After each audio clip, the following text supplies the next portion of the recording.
Hi guys and welcome back. Today let's just hang out and chat about art stuff and make some art together. Right now I'm working on the most recent tarot card for my tarot card deck that I've been working on for a while now, and this one is the High Priestess, and yeah, I really struggled with this one a lot. Some of them I end up fighting it, and I usually know where I went wrong. And this one, I started working on it before I really had a very clear plan on where it was actually going to go. And I find that I do this a lot more frequently when I'm working digitally, which is something that I need to fix.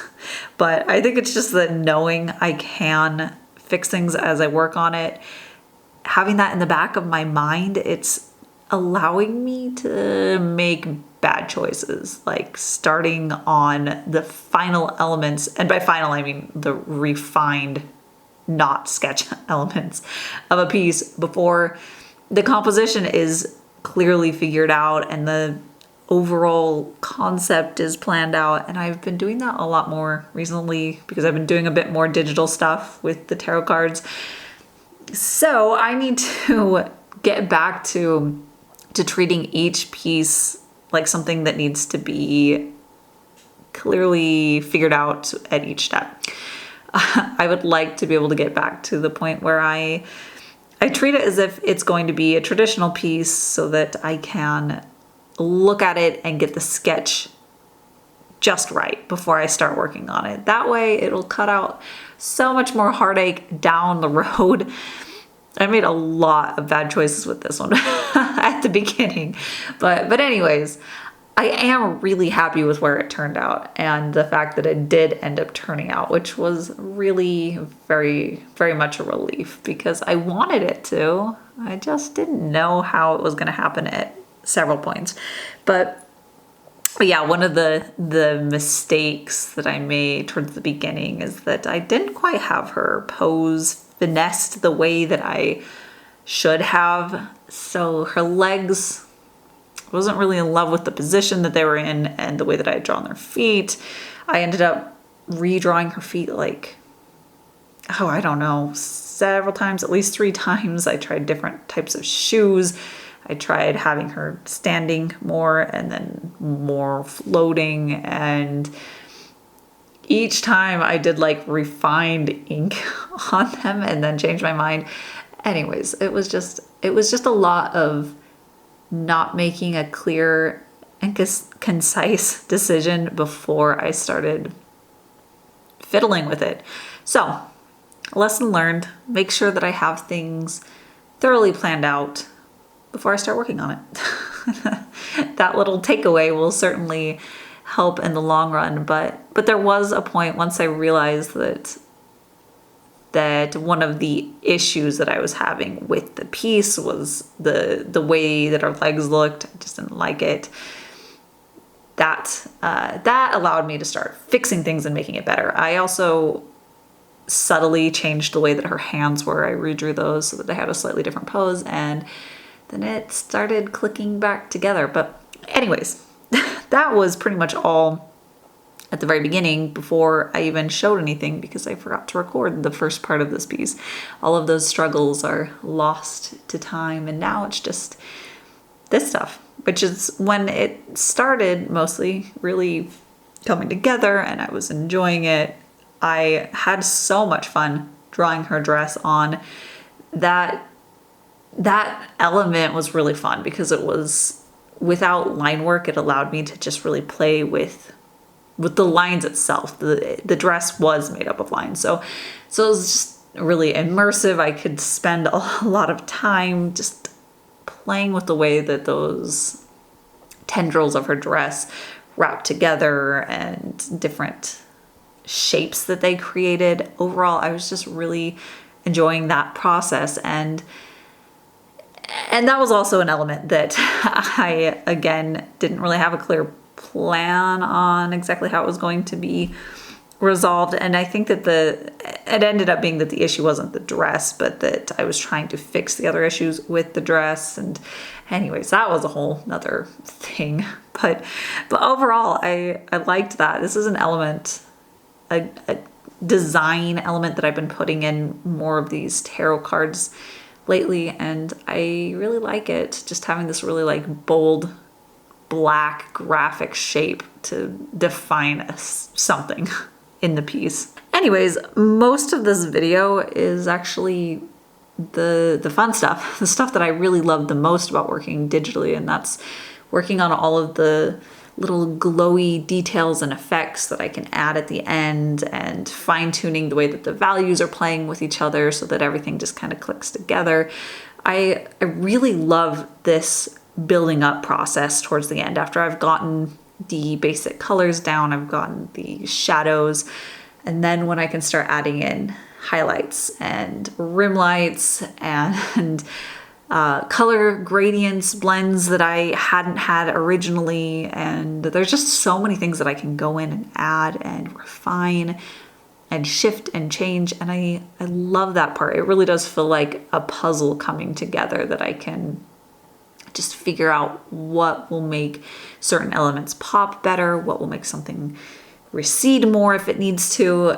It's just a really fun game, almost, just trying things out and seeing if it works, and seeing how I can slowly chisel the piece into something that becomes more and more dynamic. And now I get to add in some highlights. Again, this is one of my favorite steps. It just really makes a piece sparkle, and it gives it so much life, and I love doing it. I love watching it transform a piece. But yeah, usually I will go and add things like this, the highlights or the shadows, much more opaquely than it's actually going to end up, or much more potent, I guess. So like with this highlight, it's very bright and white, and honestly I actually end up keeping it pretty bright, but I like to go and add it much brighter. It's easier to see where I'm placing it and to make sure that I'm getting the coverage that I want and that I'm not missing any spots. That drives me crazy. I hate having to go back in and fix something, and oftentimes it's the kind of thing that you wouldn't even notice, but I feel like I have to. Anyways, that is a tangent. I love being able to add in these highlights and see the impact that it has. I have been trying to add a bit more bulk to the highlights like this. Like I used to almost always just do like a very thin rim light around the shapes and the edges, which absolutely it can be the right thing for the right piece, but really I was just doing it because I hadn't really pushed it into the planes of the face or the thing that I am adding the highlight to. So like in the face, I edge that highlight a little bit farther over into her nose and a little bit farther over into her cheek, and it's stuff like that I think helps give a shape more form and dimension. And I'm trying to pay more attention to that kind of thing, especially when I'm actually just working on a piece like this that I don't have a very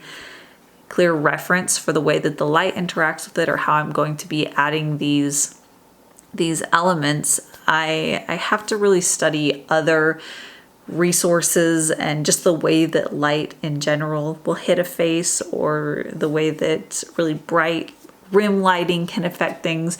And then I tend to try to take those things that I've learned and then apply them to pieces that I'm working on without necessarily working on with a very specific reference. And it's not ideal, but it certainly is helping me be better at coming up with details like this on the fly, not necessarily needing the reference for it, but being able to work through it. But anyways, that is one detail that I noticed that I tend to I used to do a lot more simply, and I'm much happier with adding more to the highlight, more dimension, more form. And this piece is actually the exclusive print for September for Patreon, and I know that is extremely short notice. That is just today to sign up for it if you're watching it the day this video comes out. So yes, make sure to sign up by September 30th today if you're watching. And yeah, if you sign up for the print tier, you'll get both this exclusive print and the sticker pack from this month as well. And that link is going to be down in the description, so you can go check that out. But yeah, let's get back to painting. I also wanted to make sure that the focus of this piece was all coming back to her face, which is almost always how I want to keep the eye focused in my pieces. I usually want the character that I'm drawing to be the thing that the viewer looks at the most. So there are a lot of different things that I took into account for that, specifically with like the highlights that I put in her hair as it receded downward and away from her face. I softened that and then erased them eventually so that it was just this nice blend of light from the top and then no light on the bottom, and that helps so that there's a little bit more contrast in her hair where there's really dark shadows and then those bright highlights. The more that there's contrast, the more the eye wants to look at that, and it's interesting to look at, so it draws the eye over there. So that keeps hopefully people who are looking at her face longer, and then fading down to the rest of the piece to look at the rest of the piece. So something that I've been realizing that I'm avoiding a bit is really silly, but I've realized that I've avoided painting basically the irises and the pupils of eyes. I really do love the like spooky look of just faded over white eyes or black eyes, and it absolutely has a time and a place, and I love using them, but there are a lot of pieces that I do that would be better suited if they actually had the inside of their eyes drawn out and refined. And I find that I struggle a bit with them, with making them look the way that I want. They tend to really change the way that the face looks to me, and I want to practice that skill. This piece in particular, I wanted her to look a little bit more friendly and personable, so I forced myself to figure out her eyes and make them look right, and I'm happy with that. But it was a reminder that it's a weird little crutch that I have been working with, and I don't want to work that way anymore. I want to be able to make the choices specific for the piece rather than whether I can make it work or not. And this part is one of my favorite parts, where I went in and I added some texture to the background. I actually have this spacey brush set that I bought years ago, and I realized I never touch it, but it was perfect for creating this texture that I wanted in the background and the sky behind her. It was really fun to play with. I liked that a lot. I really do love playing with texture when it comes to digital stuff, and I'd like to lean into that more with more of the things that I'm working on, adding more texture like that and finding more ways to add like wear and tear details to characters and things like this, where I can just add texture to the background so that it's a little bit more interesting to look at. I feel like these final glowing effects that I put in was really the clincher for this piece coming together for me. I actually ended up like duplicating all of the character and then merging that all down and then adding this glow effect with Photoshop so that she was glowing, but then I erased the bottom half so that it was only around her hair and her hands and face, and I loved that. It really just popped her off of the background, and it helped the rest of her dress recede away so that it gets darker towards the bottom of the piece and brighter towards the top. And then I also went in with a textural brush and added a little bit more glow around that other glow so that there was just a lot of layers of brighter and brighter. And then there's the character, so that hopefully it gives her this like ethereal quality to her, and it also helps her to pop from the background. And I loved those final details. That really just was something that once I added it, I knew that it needed it, and I was happy that I actually figured it out. And don't forget, this piece is the exclusive print for September, which again is ending today. So if you want to make sure to get that, sign up right away, and you'll get both this print and the sticker pack from this month if you sign up for the print tier over on Patreon. There's that link down in the description that'll take you over there. And of course, as always, I want to give a huge, huge thank you to all of my patrons. You guys are absolutely amazing. I can't thank you enough for your support. You help me to make art every day. So thank you from the bottom of my heart. But again, that Patreon link is down in the description. And that's it for today. So I'll see you guys next time.